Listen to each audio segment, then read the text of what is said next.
Hi friends, ಎಲ್ರಿಗೂ ನಮಸ್ಕಾರ. ನಾನಿವತ್ತು ಗೌರಿ ಗಣೇಶ ಹಬ್ಬದ ಪ್ರಯುಕ್ತ 5 ರೀತಿಯಾದಂತಹ ವಿಶೇಷವಾದಂತಹ ಖಾದ್ಯಗಳನ್ನು ಇಲ್ಲಿ ತೋರಿಸ್ತಾ ಇದ್ದೀನಿ. ಸುಲಭವಾಗಿ ನೀವು ಹಬ್ಬಕ್ಕೆ ಈ ಒಂದು ರೆಸಿಪಿಗಳನ್ನು ಮಾಡ್ಕೊಳ್ಬೋದು. ಹಾಗೆ ವಿಶೇಷವಾಗಿ ಇವು ನೈವೇದ್ಯ ಮತ್ತು ಪ್ರಸಾದಗಳು ಆಗಿರುತ್ತೆ. ಕ್ವಿಕ್ಕಾಗಿ 5ರಿಂದ 10 ನಿಮಿಷದ ಒಳಗೆ ನೀವು ಈ ಪ್ರಸಾದಗಳನ್ನು ಮಾಡ್ಕೊಳ್ಬೋದು. ತುಂಬಾ ಟೇಸ್ಟಿಯಾಗಿರುತ್ತೆ, ಹಾಗೆ ತುಂಬಾ ರುಚಿಯಾಗಿರುತ್ತೆ. ಬನ್ನಿ ಹೇಗೆ ಮಾಡೋದು ಅಂತೇಳಿ ನೋಡ್ಕೊಳ್ಳೋಣ. ನಾನು ಇಲ್ಲಿ ಕೊಬ್ಬರಿ ಉಂಡೆಯನ್ನು ಹೇಗೆ ಮಾಡೋದು ಅಂತೇಳಿ ತೋರಿಸ್ತಾ ಇದ್ದೀನಿ. ಅದಕ್ಕೋಸ್ಕರ ನಾನು ಒಂದು ಪ್ಯಾನನ್ನು ಇಟ್ಟಿದ್ದೀನಿ.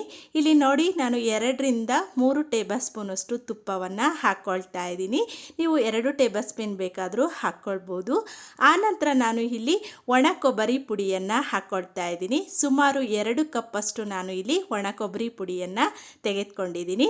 ಇದನ್ನು ನಾವು ಈ ತುಪ್ಪದ ಜೊತೆಗೆ ಚೆನ್ನಾಗಿ ಫ್ರೈ ಮಾಡ್ಕೊಳ್ಳೋಣ. ಅಂದರೆ ಇದನ್ನು ಚೆನ್ನಾಗಿ ಸ್ವಲ್ಪ ರೋಸ್ಟನ್ನು ಮಾಡ್ಕೊಳ್ಬೇಕು. ಆದರೆ ಕೊಬ್ಬರಿ ಪುಡಿ ತುಂಬ ಕಪ್ಪಾಗಬಾರ್ದು, ಲೈಟಾಗಿ ಇದು ಬಿಸಿ ಆದರೆ ಸಾಕಾಗತ್ತೆ. ಆ ರೀತಿಯಾಗಿ ನಾವು ಇದನ್ನು ಲೋ ಫ್ಲೇಮ್ ಮತ್ತು ಮೀಡಿಯಂ ಫ್ಲೇಮ್ ಮಧ್ಯದಲ್ಲಿ ಇಟ್ಕೊಂಡು ಚೆನ್ನಾಗಿ ಫ್ರೈ ಮಾಡ್ಕೊಳ್ಳೋಣ.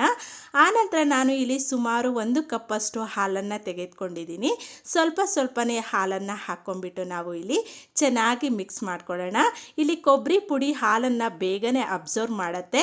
ಹಾಗಾಗಿ ಸುಮಾರು 1 ಕಪ್ಪಷ್ಟು ಹಾಲನ್ನು ನಾನು ತೆಗೆದುಕೊಂಡ್ಬಿಟ್ಟು ಸ್ವಲ್ಪ ಹಾಕ್ಕೊಂಡು ಇಲ್ಲಿ ಚೆನ್ನಾಗಿ ಫ್ರೈ ಮಾಡ್ಕೊಳ್ತಾ ಇದ್ದೀನಿ.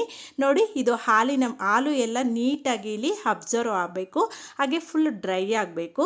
ಆ ರೀತಿಯಾಗಿ ಇದನ್ನು ಮಿಕ್ಸ್ ಮಾಡಿಕೊಂಡು ಆನಂತರ ನಾನು ಇಲ್ಲಿ ಇದಕ್ಕೆ ಒಂದು ಅರ್ಧ ಕಪ್ಪಷ್ಟು ಸಕ್ಕರೆಯನ್ನು ಹಾಕ್ಕೊಳ್ತಾ ಇದ್ದೀನಿ. ನಿಮಗೆ ಸ್ವೀಟ್ ಸ್ವಲ್ಪ ಜಾಸ್ತಿ ಬೇಕು ಅಂದರೆ ಇನ್ನೂ ಸ್ವಲ್ಪ ಹಾಕ್ಕೊಳ್ಬೋದು. ಆನಂತರ ಇದು ಅಷ್ಟೇ ಸಕ್ಕರೆ ಚೆನ್ನಾಗಿ ಕರಗಿ ಇದ್ರ ಜೊತೆ ಮೆಲ್ಟ್ ಆಗಬೇಕು.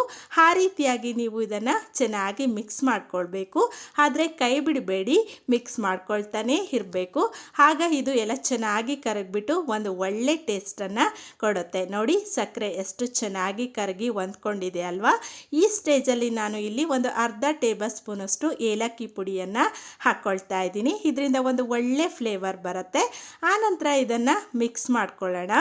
ಎಲ್ಲಿವರೆಗೆ ಇದನ್ನು ಫ್ರೈ ಮಾಡ್ಕೊಳ್ಬೇಕು ಅಂತಂದರೆ ಇಲ್ಲಿ ತವದ ಒಂದು ತಳ ಎಲ್ಲ ಚೆನ್ನಾಗಿ ಬಿಡಬೇಕು. ಅಂದರೆ ಪ್ಯಾನಿನ ತಳ ಬಿಟ್ಬಿಟ್ಟು ಈ ರೀತಿಯಾಗಿ ಸಾಫ್ಟಾಗಿ ಮುದ್ದೆಯ ರೀತಿಯಾಗಿ ಹಾಕಬೇಕು ಈ ಮಿಶ್ರಣ. ಆಗ ಇದು ಪರ್ಫೆಕ್ಟಾಗಿ ರೆಡಿಯಾಗಿದೆ ಅಂತ ಹೇಳಿ ಅರ್ಥ. ನೋಡಿ, ಎಷ್ಟು ಚೆನ್ನಾಗಿ ಬಿಡ್ತಾ ಇದೆ ಅಲ್ವಾ?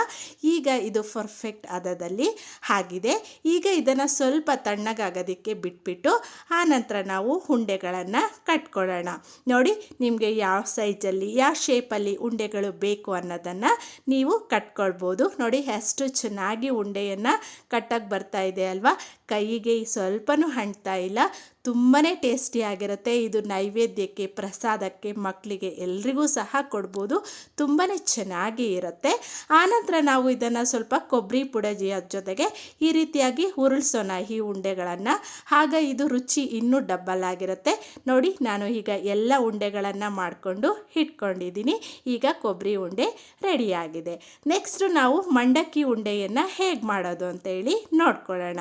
ನೋಡಿ, ನಾನು ಇಲ್ಲಿ ಮಂಡಕ್ಕಿ ಉಂಡೆಯನ್ನು ಮಾಡೋದಕ್ಕೆ 2 ಕಪ್ಪಷ್ಟು ಬೆಲ್ಲವನ್ನು ಪುಡಿ ಮಾಡಿಕೊಂಡು ತೆಗೆದುಕೊಂಡಿದ್ದೀನಿ. ಆನಂತರ ಇದೇ ಒಂದು ಕಪ್ಪಿನ ಮೆಜರ್ಮೆಂಟಲ್ಲೇ ನೀವು ಎಲ್ಲದನ್ನು ತೆಗೆದುಕೊಳ್ಬೇಕು. ಆನಂತರ ಈ ಬೆಲ್ಲವನ್ನು ನಾನು ಒಂದು ಪಾತ್ರೆಗೆ ಹಾಕ್ಕೊಂಡ್ಬಿಟ್ಟು ಇದಕ್ಕೆ ಒಂದು ಅರ್ಧ ಕಪ್ಪಷ್ಟು ನೀರನ್ನು ಸೇರಿಸ್ಕೊಳ್ಳೋಣ. ಆನಂತರ ಇದನ್ನು ಕರಗಿಸೋದಕ್ಕೆ ನಾವು ಗ್ಯಾಸ್ ಮೇಲೆ ಇಟ್ಕೊಳ್ಳೋಣ. ಅಂದರೆ ಇದು ಸ್ವಲ್ಪ ಕರಗಲಿ. ಆನಂತರ ನಾನು ಇಲ್ಲಿ ಮಂಡಕ್ಕಿಯನ್ನು ಫ್ರೈ ಮಾಡ್ಕೊಳ್ತೀನಿ ಸ್ವಲ್ಪ. ನೋಡಿ, ನಾನು ಈ ಕಪ್ಪಿನ ಅಳತೆಯಲ್ಲಿಯೇ 5 ಕಪ್ಪಷ್ಟು ಮಂಡಕ್ಕಿಯನ್ನು ತೆಗೆದುಕೊಂಡಿದ್ದೀನಿ. ಇದನ್ನು ನಾವು ಸ್ವಲ್ಪ ಬಿಸಿ ಮಾಡ್ಕೊಳ್ಬೇಕು. ಯಾಕೆ ಅಂತಂದರೆ ಮಂಡಕ್ಕಿ ಸ್ವಲ್ಪ ಮೆತ್ತಗಾಗಿರುತ್ತೆ ಅಲ್ವಾ, ಪ್ಯಾಕೆಟಿಂದ ಓಪನ್ ಮಾಡಿ ಗಾಳಿಗೆ ಬಿಟ್ಟಾಗ. ಹಾಗಾಗಿ ನಾನು ಇಲ್ಲಿ ಒಂದು ಬಾಣಲೆಯನ್ನು ಇಟ್ಬಿಟ್ಟು ಅದಕ್ಕೆ ಮಂಡಕ್ಕಿಯನ್ನು ಹಾಕ್ಕೊಂಡು ಸ್ವಲ್ಪ ಬೆಚ್ಚಗೆ ಮಾಡ್ಕೊಳ್ತೀನಿ ಅಷ್ಟೇ. ಕಲರೆಲ್ಲ ಚೇಂಜ್ ಆಗೋವರೆಗೂ ಇದನ್ನು ಹುರ್ಕೊಳ್ಳೋದು ಬೇಕಾಗಿಲ್ಲ. ಸ್ವಲ್ಪ ಇದು ಕ್ರಿಸ್ಪಿ ಆದರೆ ಸಾಕು. ಆ ಮಟ್ಟಿಗೆ ನೀವು ಇದನ್ನು ಲೋ ಫ್ಲೇಮಲ್ಲಿ ಇಟ್ಕೊಂಡ್ಬಿಟ್ಟು ಇದನ್ನು ಹುರ್ಕೊಳ್ಬೇಕು, ಅಂದರೆ ಫ್ರೈ ಮಾಡ್ಕೊಳ್ಬೇಕು. ನೋಡಿ ಈಗ ಆಗಿದೆ, ಇದನ್ನು ಒಂದು ಸೈಡ್ ಇಟ್ಕೊಂಡ್ಬಿಡೋಣ. ಇಲ್ಲಿ ನೋಡಿ ಈಗ ಬೆಲ್ಲದ ಪಾಕನೂ ಸಹ ಇಲ್ಲಿ ಚೆನ್ನಾಗಿ ಕುದೀತಾ ಇದೆ ಅಲ್ವಾ. ಈಗ ಇದನ್ನು ನಾವು ಶೋಧಿಸ್ಕೊಳ್ಳೋಣ. ಯಾಕೆಂದರೆ ಬೆಲ್ಲದಲ್ಲಿ ಕಸ ಕಡ್ಡಿ ಎಲ್ಲ ಇರುತ್ತೆ ಅಲ್ವಾ, ಅದು ಕ್ಲೀನ್ ಆಗಲಿ ಅಂತ ಹೇಳ್ಬಿಟ್ಟು ನಾನು ಇಲ್ಲಿ ಒಂದು ಬಾಣಲೆಗೆ ಶೋಧಿಸ್ಕೊಳ್ತಾ ಇದ್ದೀನಿ. ಅಂದರೆ ನೀವು ಮಂಡಕ್ಕಿ ಉಂಡೆಯನ್ನು ಯಾವ ಬಾಣಲೆಯಲ್ಲಿ ಪಾತ್ರೆಯಲ್ಲಿ ಮಾಡ್ತೀರೋ ಅದಕ್ಕೇ ಶೋಧಿಸ್ಕೊಂಡು ಇಟ್ಕೊಳ್ಬೇಕು. ನಂತರ ಇದನ್ನು ನಾವು ಗ್ಯಾಸ್ ಮೇಲಿಟ್ಟು ಕುದಿಯೋದಕ್ಕೆ ಬಿಡೋಣ. ನೋಡಿ ಈಗ ಬೆಲ್ಲದ ಪಾಕ ಕುದೀತಾ ಇದೆ ಅಲ್ವಾ. ಇದು ಪಾಕ ಬಂದಿದೆಯಾ ಇಲ್ವಾ ಅನ್ನೋದನ್ನು ಹೇಗೆ ಟೆಸ್ಟ್ ಮಾಡೋದು ಅಂತಂದರೆ, ಈ ರೀತಿ ಒಂದು ಬಟ್ಲಲ್ಲಿ ನೀರನ್ನು ತೆಗೆದುಕೊಂಡ್ಬಿಟ್ಟು ಅದಕ್ಕೆ ಈ ಮಿಶ್ರಣವನ್ನು ನಾವು ಹಾಕೋಣ. ಇದು ಸ್ವಲ್ಪ ಈ ರೀತಿಯಾಗಿ ಉಂಡೆ ಆಯಿತು ಚೆನ್ನಾಗಿ ಅಂತಂದರೆ ಇದು ರೆಡಿಯಾಗಿದೆ ಅಂತ ಹೇಳಿ ಅರ್ಥ.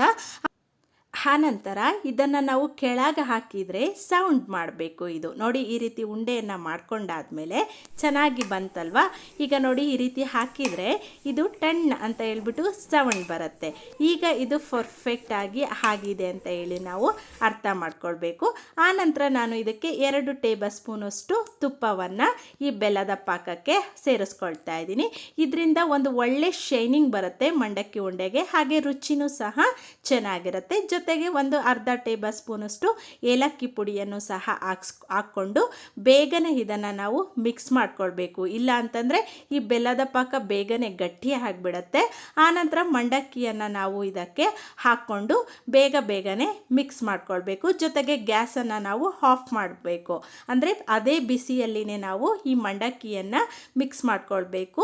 ಅಂದರೆ ಈ ಒಂದು ಪ್ರೊಸೀಜರನ್ನು ನಾವು ಬೇಗನೆ ಮಾಡಬೇಕು. ಯಾಕೆ ಅಂತಂದರೆ ಇದು ಬೇಗನೆ ಗಟ್ಟಿ ಆಗಿಬಿಡತ್ತೆ.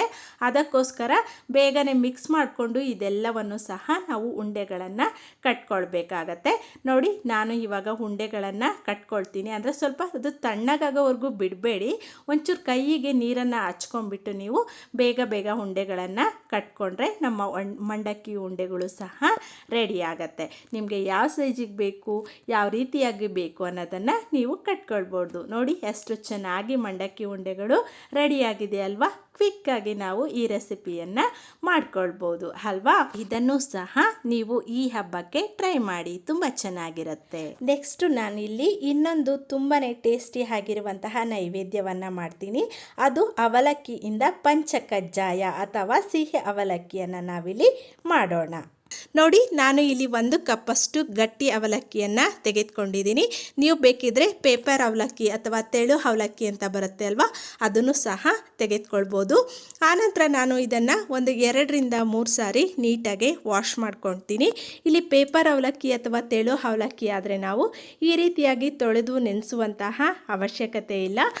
ನೋಡಿ ನಾನು ಇವಾಗ 2-3 ಸಾರಿ ಚೆನ್ನಾಗಿ ನೀರು ಹಾಕ್ಕೊಂಡು ಅವಲಕ್ಕಿಯನ್ನು ತೊಳ್ಕೊಂಡಿದ್ದೀನಿ. ನೀವು ಇದೇ ರೀತಿಯಾಗಿ ಚೆನ್ನಾಗಿ ಕ್ಲೀನ್ ಮಾಡ್ಕೊಳ್ಳಿ. ಆನಂತರ ಅವಲಕ್ಕಿಯಲ್ಲಿರುವಂತಹ ನೀರನ್ನೆಲ್ಲ ಕಂಪ್ಲೀಟಾಗಿ ತೆಗೆದುಕೊಂಡ್ಬಿಡಬೇಕು. ಅಂದರೆ ಅದರಲ್ಲಿ ಸ್ವಲ್ಪನೂ ಸಹ ನೀರಿರಬಾರ್ದು. ಆನಂತರ ಇದನ್ನು ಒಂದು 2 ನಿಮಿಷ ಪ್ಲೇಟ್ಗೆ ಮುಚ್ಚಿಬಿಟ್ಟು ನಾವು ಒಂದು ಪಕ್ಕಕ್ಕೆ ಇಡೋಣ. ಅಷ್ಟರಲ್ಲಿ ನಾನು ಇಲ್ಲಿ ಒಂದು ಬೌಲಿಗೆ 1/4 ಕಪ್ಪಷ್ಟು ಬೆಲ್ಲವನ್ನು ತೆಗೆದುಕೊಂಡಿದ್ದೀನಿ. ಅಂದರೆ 1 ಕಪ್ ಅವಲಕ್ಕಿಗೆ ಅದರಲ್ಲಿ 1/4 ಕಪ್ಪು ಬೆಲ್ಲ ಕರೆಕ್ಟಾಗಿ ಸರಿ ಹೋಗುತ್ತೆ. ಆನಂತರ ನಾನು ಇದಕ್ಕೆ 1 ಕಪ್ಪಷ್ಟು ತೆಂಗಿನ ತುರಿಯನ್ನು ತೆಗೆದುಕೊಂಡಿದ್ದೀನಿ. ಬೇಕು ಅಂದರೆ ನೀವು ತೆಂಗಿನ ತುರಿಯನ್ನು ಇನ್ನೂ ಸಹ ಕಡಿಮೆ ಹಾಕ್ಕೊಳ್ಬೋದು. ಆನಂತರ ಇಲ್ಲಿ ಬೆಲ್ಲ ಮತ್ತು ತೆಂಗಿನ ತುರಿ ಎರಡನ್ನೂ ಸಹ ಚೆನ್ನಾಗಿ ನಾವು ಮಿಕ್ಸ್ ಮಾಡ್ಕೊಳ್ಳೋಣ. ಆದಷ್ಟು ಹಸಿ ತೆಂಗಿನಕಾಯಿ ತುರಿಯನ್ನು ತೆಗೆದುಕೊಳ್ಳಿ, ಇದು ತುಂಬಾ ಚೆನ್ನಾಗಿ ಬರುತ್ತೆ. ನೋಡಿ ನಾನು ಇವಾಗ ಇಲ್ಲಿ ಚೆನ್ನಾಗಿ ಇದನ್ನು ಮಿಕ್ಸ್ ಮಾಡ್ಕೊಂಡಿದ್ದೀನಿ. ಆನಂತರ ಇದಕ್ಕೆ ನಾನು 1/4 ಟೇಬಲ್ ಸ್ಪೂನಷ್ಟು ಏಲಕ್ಕಿ ಪುಡಿಯನ್ನು ಹಾಕ್ಕೊಳ್ತಾ ಇದ್ದೀನಿ. ಅಂದರೆ ಏಲಕ್ಕಿ ಪುಡಿಯನ್ನು ಸೇರಿಸ್ಕೊಂಡ್ರೆ ಇಲ್ಲಿ ಫ್ಲೇವರ್ ತುಂಬಾ ಚೆನ್ನಾಗಿರುತ್ತೆ, ಜೊತೆಗೆ ರುಚಿನೂ ಅಷ್ಟೇ ತುಂಬ ಅದ್ಭುತವಾಗಿರುತ್ತೆ. ಆನಂತರ ಇಲ್ಲಿ ನೆನೆಸಿರುವಂತಹ ಅವಲಕ್ಕಿಯನ್ನು ನಾನು ಇಲ್ಲಿ ಹಾಕ್ಕೊಳ್ತಾ ಇದ್ದೀನಿ. ಜೊತೆಗೆ ಇದೆಲ್ಲವನ್ನು ಸಹ ನಾವು ಚೆನ್ನಾಗಿ ಮಿಕ್ಸ್ ಮಾಡ್ಕೊಳ್ಬೇಕು. ಅಂದರೆ ಇಲ್ಲಿ ಅವಲಕ್ಕಿಗೆ ಈ ಬೆಲ್ಲದ ಮಿಶ್ರಣ ಚೆನ್ನಾಗಿ ಹಿಡಿಬೇಕು, ಆವಾಗಲೇ ಇದು ಒಂದು ಒಳ್ಳೆ ಟೇಸ್ಟನ್ನು ಕೊಡೋ ಅಂಥದ್ದು. ನೋಡಿ ಹಬ್ಬದ ಗಡಿಬಿಡಿಯಲ್ಲಿ ಅಥವಾ ಹಬ್ಬದ ಬ್ಯುಸಿ ರೊಟೀನಲ್ಲಿ ನಾವು ಒಂದು 5 ನಿಮಿಷದಲ್ಲಿ ಈ ಪ್ರಸಾದವನ್ನು ಮಾಡ್ಕೊಳ್ಬೋದು. ಜೊತೆಗೆ ಇದಕ್ಕೆ ನಾನು ಬಾಳೆಹಣ್ಣನ್ನು ಚಿಕ್ಕದಾಗಿ ಕಟ್ ಮಾಡಿಕೊಂಡು ಹಾಕ್ಕೊಂಡಿದ್ದೀನಿ.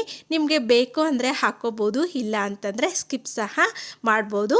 ಆದರೆ ಬಾಳೆಹಣ್ಣನ್ನು ಹಾಕ್ಕೊಳ್ಳೋದ್ರಿಂದ ಪ್ರಸಾದ ತುಂಬಾ ಚೆನ್ನಾಗಿರುತ್ತೆ, ತಿನ್ನೋಕ್ಕೂ ರುಚಿಯಾಗಿರುತ್ತೆ, ಹಾಗೆ ದೇವರಿಗೂ ಸಹ ಇದು ತುಂಬಾ ಇಷ್ಟ ಆಗುತ್ತೆ. ನೋಡಿ, ನಮ್ಮ ಪ್ರಸಾದ ರೆಡಿಯಾಗಿದೆ. ಕ್ವಿಕ್ಕಾಗಿ ಒಂದು 5 ನಿಮಿಷದ ಒಳಗೇ ನಾವು ಈ ಪ್ರಸಾದವನ್ನು ರೆಡಿ ಮಾಡ್ಕೊಳ್ಬೋದು. ನೋಡಿ, ನಾನು ಇವಾಗ ಬಾಳೆ ಎಲೆಯ ಮೇಲೆ ಸರ್ವ್ ಮಾಡ್ತಾ ಇದ್ದೀನಿ. ತುಂಬಾ ರುಚಿಯಾಗಿರುತ್ತೆ, ಹಾಗೆ ತುಂಬಾ ಟೇಸ್ಟಿಯಾಗಿರುತ್ತೆ. ಈ ಹಬ್ಬಕ್ಕೆ ಈ ನೈವೇದ್ಯವನ್ನು ಮಾಡ್ಕೊಳ್ಳಿ. ಆನಂತರ ನಾನು ನೋಡಿ ಇಲ್ಲಿ ಕಡಲೆಕಾಳು ಉಸಲಿಯನ್ನು ಮಾಡ್ಕೊಳ್ತಾ ಇದ್ದೀನಿ. ಅದಕ್ಕೋಸ್ಕರ ನಾನು ಇಲ್ಲಿ ಒಂದು ಓವರ್ ನೈಟ್ ಪೂರ್ತಿ ಕಡಲೆಕಾಳನ್ನು ನೆನೆಸಿ ಇಟ್ಕೊಂಡಿದ್ದೀನಿ. ಅಂದರೆ ಒಂದು 5ರಿಂದ 6 ಗಂಟೆ ನಾವು ಕಡಲೆಕಾಳನ್ನು ನೆನೆಸ್ಕೊಂಡ್ರೆ ಇದು ತುಂಬಾ ಚೆನ್ನಾಗಿ ನೆಂದಿರುತ್ತೆ. ಆನಂತರ ಇದನ್ನು ನಾವು ಕುಕ್ಕರಿಗೆ ಹಾಕ್ಕೊಂಡು ಬೇಯಿಸ್ಕೊಳ್ಳೋಣ. ನೋಡಿ, ನಾನು 1 ಕಪ್ಪಷ್ಟು ಕಡಲೆಕಾಳನ್ನು ಇಲ್ಲಿ ಕುಕ್ಕರಿಗೆ ಹಾಕ್ಕೊಳ್ತಾ ಇದ್ದೀನಿ. ಇದ್ರ ಜೊತೆಗೆ ಈ ಕಡಲೆಕಾಳು ಮುಳುಗವಷ್ಟು ನಾವು ನೀರನ್ನು ಸೇರಿಸ್ಕೊಳ್ಳೋಣ. ಅದಕ್ಕಿಂತ ಜಾಸ್ತಿ ನೀರನ್ನು ಹಾಕ್ಕೋಬೇಡಿ, ಸ್ವಲ್ಪ ಹಾಕ್ಕೊಂಡ್ರೆ ಸಾಕಾಗತ್ತೆ. ಆನಂತರ ಇದಕ್ಕೆ ರುಚಿಗೆ ಬೇಕಾದಷ್ಟು ಉಪ್ಪನ್ನು ಹಾಕ್ಕೊಂಡ್ಬಿಟ್ಟು ಇಲ್ಲಿ ಕುಕ್ಕರ್ ಲಿಡ್ಡನ್ನು ಕ್ಲೋಸ್ ಮಾಡಿ ಒಂದು 4ರಿಂದ 5 ವಿಷಲ್ ನಾವು ಬೇಯಿಸ್ಕೊಳ್ಳೋಣ. ಆಗ ಕಡಲೆಕಾಳು ಚೆನ್ನಾಗಿ ಸಾಫ್ಟಾಗಿ ಬೇಯುತ್ತೆ. ನೋಡಿ, ಈಗ 4 ವಿಷಲ್ ಆಗಿದೆ, ಜೊತೆಗೆ ಕುಕ್ಕರು ಸಹ ತಣ್ಣಗಾಗಿದೆ. ಈಗ ಓಪನ್ ಮಾಡಿ ನಾವು ಇದನ್ನು ನೋಡೋಣ. ನೋಡಿ, ಎಷ್ಟು ಚೆನ್ನಾಗಿ ಕಡಲೆಕಾಳು ಬೆಂದಿದೆ ಅಂತ ಅಲ್ವಾ. ಅಂದರೆ ತುಂಬ ಕರಗಿ ಹೋಗೋವಷ್ಟು ನಾವು ಕಡಲೆಕಾಳು ಅಷ್ಟು ಸಾಫ್ಟಾಗೂ ಬೇಯಿಸ್ಕೊಳ್ಬಾರ್ದು, ಈ ರೀತಿಯಾಗಿ ಬೇಯಿಸ್ಕೊಳ್ಬೇಕು. ನೋಡಿ, ಎಷ್ಟು ಸಾಫ್ಟಾಗಿ ಚೆನ್ನಾಗಿ ಬೆಂದಿದೆ ಅಲ್ವಾ. ಈ ಒಂದು ಸ್ಟೇಜಿಗೆ ನಾವು ಕಡಲೆಕಾಳನ್ನು ಬೇಯಿಸ್ಕೊಂಡ್ರೆ ಕಡಲೆಕಾಳು ಉಸಲಿ ತುಂಬಾ ಟೇಸ್ಟಿಯಾಗಿ ಚೆನ್ನಾಗಿರುತ್ತೆ. ಆನಂತರ ಇಲ್ಲಿ ಇದನ್ನು ಶೋಧಿಸ್ಕೊಳ್ಳೋಣ. ಅಂದರೆ ಕಡಲೆಕಾಳಲ್ಲಿರುವಂತಹ ನೀರನ್ನೆಲ್ಲ ನಾವು ಸೆಪ್ರೇಟನ್ನು ಮಾಡಿಕೊಂಡು ಕಡಲೆಕಾಳನ್ನು ಮಾತ್ರ ನಾವು ತೆಗೆದುಕೊಳ್ಳೋಣ. ನೋಡಿ, ಈಗ ನಾನು ನೀರನ್ನು ಸೆಪ್ರೇಟ್ ಮಾಡಿಕೊಂಡು ಇಟ್ಕೊಂಡಿದ್ದೀನಿ. ನೆಕ್ಸ್ಟ್ ಇದನ್ನು ನಮಗೆ ಯೂಸ್ ಮಾಡಬೇಕಾಗತ್ತೆ, ಅಲ್ಲಿವರೆಗೆ ಇವೆರಡನ್ನು ಸೆಪ್ರೇಟ್ ಮಾಡ್ಕೊಳ್ಳೋಣ. ಆನಂತರ ಇಲ್ಲಿ ಒಂದು ಪ್ಯಾನನ್ನು ಇಟ್ಬಿಟ್ಟು ನಾನು 2ರಿಂದ 3 ಟೇಬಲ್ ಸ್ಪೂನಷ್ಟು ಎಣ್ಣೆಯನ್ನು ಹಾಕ್ಕೊಳ್ತಾ ಇದ್ದೀನಿ.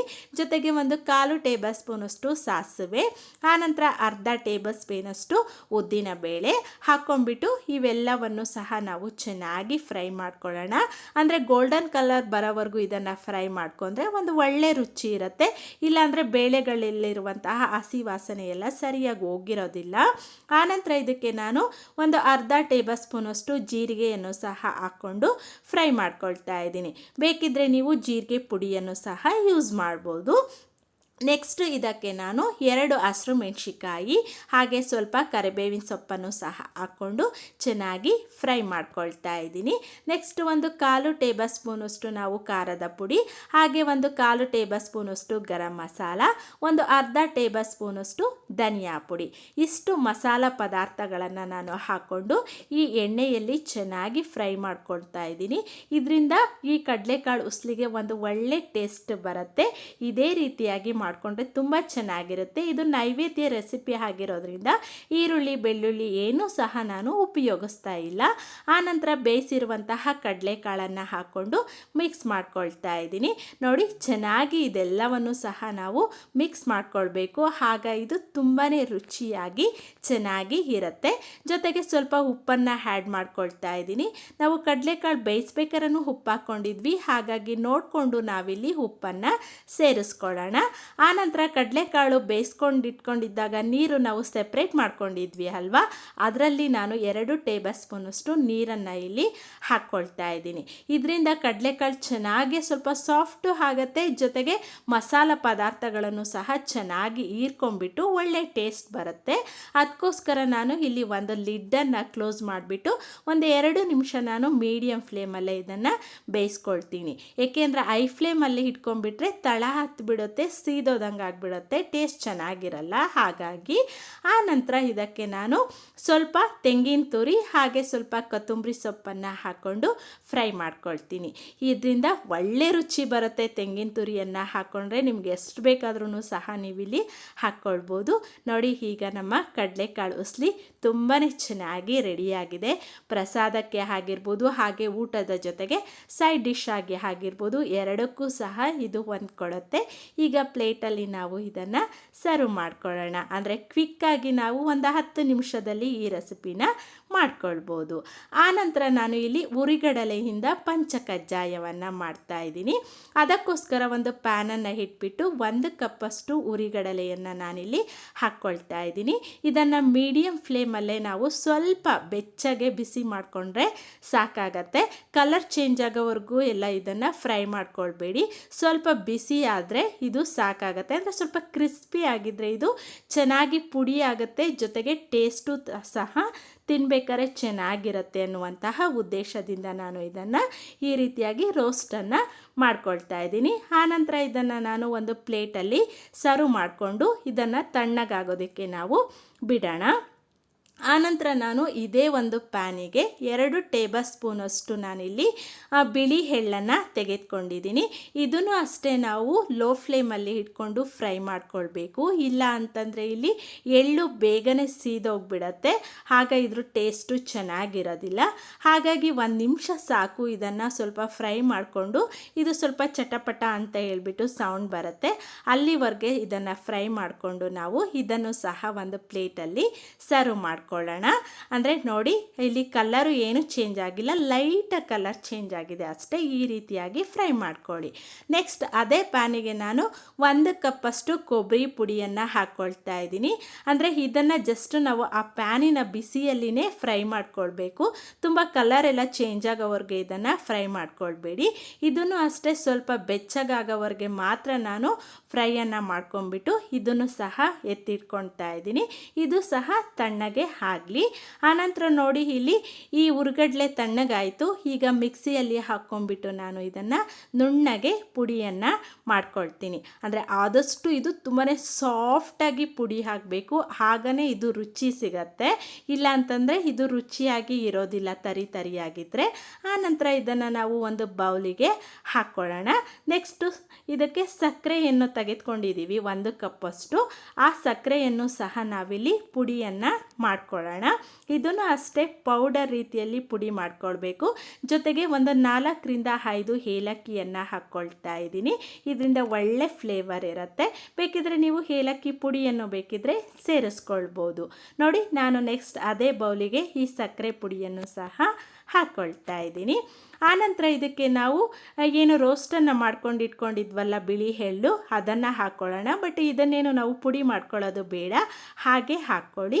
ನೆಕ್ಸ್ಟ್ ಇದೆಲ್ಲವನ್ನು ಸಹ ನಾವು ಚೆನ್ನಾಗಿ ಮಿಕ್ಸ್ ಮಾಡ್ಕೊಳ್ಬೇಕು. ಅಂದರೆ ಇಲ್ಲಿ ಹುರಿಗಡಲೆಯ ಪುಡಿ ಮತ್ತು ಸಕ್ಕರೆ, ಎಳ್ಳು ಎಲ್ಲವೂ ಸಹ ಚೆನ್ನಾಗಿ ಮಿಕ್ಸ್ ಆಗೋ ರೀತಿಯಲ್ಲಿ ಮಿಕ್ಸ್ ಮಾಡಿಕೊಂಡು ಇದಕ್ಕೆ ಒಂದು 2ರಿಂದ 3 ಟೇಬಲ್ ಸ್ಪೂನಷ್ಟು ತುಪ್ಪವನ್ನು ನಾವು ಆ್ಯಡ್ ಮಾಡ್ಕೊಳ್ಳೋಣ. ಆಗ ಇದು ಒಳ್ಳೆ ಟೇಸ್ಟ್ ಕೊಡುತ್ತೆ. ಬಟ್ ಈ ಒಂದು ಪುಡಿಯ ಜೊತೆಗೆ ತುಪ್ಪ ಮೆಲ್ಟ್ ಆಗಬೇಕು, ಅಂದರೆ ಸಾಫ್ಟಾಗಿ ಕರಗಬೇಕು, ಗಂಟುಗಳು ಇರಬಾರ್ದು. ಆ ರೀತಿಯಾಗಿ ನಾವು ಇದನ್ನು ಮಿಕ್ಸ್ ಮಾಡ್ಕೊಳ್ಳೋಣ. ಅಂದರೆ ನೀವು ಸ್ಪೂನಿಂದಲಾದರೂ ಮಿಕ್ಸ್ ಮಾಡ್ಕೊಳ್ಬೋದು ಅಥವಾ ಕೈಯಿಂದಲಾದ್ರೂ ಸಹ ಮಿಕ್ಸ್ ಮಾಡ್ಕೊಳ್ಬೋದು. ಒಟ್ಟಿಗೆ ಇದು ಚೆನ್ನಾಗಿ ಮಿಕ್ಸ್ ಆಗಬೇಕು, ಆಗ ಇದರ ರುಚಿ ತುಂಬಾ ಚೆನ್ನಾಗಿರುತ್ತೆ. ನೋಡಿ, ಈಗ ನಾನು ತುಪ್ಪವನ್ನು ಹಾಕ್ಕೊಂಡು, ಅಂದರೆ ಒಂದೇ ಸಲ ತುಪ್ಪ ಹಾಕ್ಕೊಳ್ಳೋದು ಬೇಡ, ಸ್ವಲ್ಪ ಸ್ವಲ್ಪನೇ ಹಾಕ್ಕೊಂಡು ಮಿಕ್ಸ್ ಮಾಡಿಕೊಂಡ್ರೆ ಇದು ಚೆನ್ನಾಗಿ ಮಿಕ್ಸ್ ಆಗುತ್ತೆ. ನೋಡಿ, ಈ ಮಟ್ಟಿಗೆ ನಾನು ಚೆನ್ನಾಗಿ ಮಿಕ್ಸ್ ಮಾಡ್ಕೊಂಡಿನಿ. ಜೊತೆಗೆ ಕಲರು ಸಹ ಇದು ಚೇಂಜ್ ಆಗಿದೆ ಅಲ್ವಾ. ಆ ನಂತರ ಇದಕ್ಕೆ ನಾವು ಕೊಬ್ಬರಿ ಪುಡಿಯನ್ನು ಹಾಕ್ಕೊಳ್ಳೋಣ. ಕೊಬ್ಬರಿ ಪುಡಿಯನ್ನು ಹಾಕ್ಕೊಂಡು ಇದನ್ನು ಮಿಕ್ಸ್ ಮಾಡಿಕೊಂಡ್ರೆ ಇದು ರೆಡಿ ಆಗತ್ತೆ ನಮ್ಮ ಪಂಚಕಜ್ಜಾಯ. ಉರಿಗಡಲೆಯಿಂದ ಇದನ್ನು ತುಂಬ ಈಸಿಯಾಗಿ ಸಿಂಪಲ್ಲಾಗಿ ಮಾಡ್ಕೊಳ್ಬೋದು. ನೋಡಿ, ಈಗ ನಾನು ಸರ್ವ್ ಮಾಡ್ಕೊಳ್ತಾ ಇದ್ದೀನಿ. ಇದಂತೂ ಗಣೇಶನಿಗೆ ತುಂಬಾ ಪ್ರಿಯವಾದಂತಹ ರೆಸಿಪಿ, ನೈವೇದ್ಯ ಅಂತೇಳಿ ಅಂತಾರೆ. ನೀವು ಈ ಗಣೇಶನ ಹಬ್ಬಕ್ಕೆ ತಪ್ಪದೆ ಈ ಒಂದು ರೆಸಿಪಿಯನ್ನು ಮಾಡ್ಕೊಳ್ಳಿ. ನಾನು ಹಬ್ಬದ ವಿಶೇಷವಾಗಿ ಈ 5 ರೆಸಿಪಿಗಳನ್ನು ನಿಮಗೆ ಶೇರ್ ಮಾಡ್ತಾ ಇದ್ದೀನಿ. ಕ್ವಿಕ್ಕಾಗಿ, ಸಿಂಪಲ್ಲಾಗಿ, ಹಾಗೆ ಶುಚಿಯಾಗಿ, ರುಚಿಯಾಗಿ ದೇವರಿಗೆ ಈ ನೈವೇದ್ಯವನ್ನು ನೀವು ಮಾಡ್ಕೊಳ್ಬೋದು. ತುಂಬಾ ಟೇಸ್ಟಿಯಾಗಿರುತ್ತೆ, ಹಾಗೆ ತುಂಬಾ ಸುಲಭವಾಗಿ ಮಾಡ್ಕೊಳ್ಬೋದು. ಈ ಎಲ್ಲ ರೆಸಿಪಿಗಳು ನಿಮಗೆ ಇಷ್ಟ ಆದರೆ ಪ್ಲೀಸ್ ಸಬ್ಸ್ಕ್ರೈಬ್ ಮಾಡಿ, ಲೈಕ್ ಮಾಡಿ, ಶೇರ್ ಮಾಡಿ, ಕಮೆಂಟ್ ಮಾಡಿ. ಹಾಗೆ ನನ್ನ ಚಾನಲ್ಗೆ ವಿಸಿಟ್ ಮಾಡಿದ್ದಕ್ಕಾಗಿ ನಿಮ್ಮೆಲ್ಲರಿಗೂ ತುಂಬ ಹೃದಯದ ಧನ್ಯವಾದಗಳು. Thank you for watching. Bye.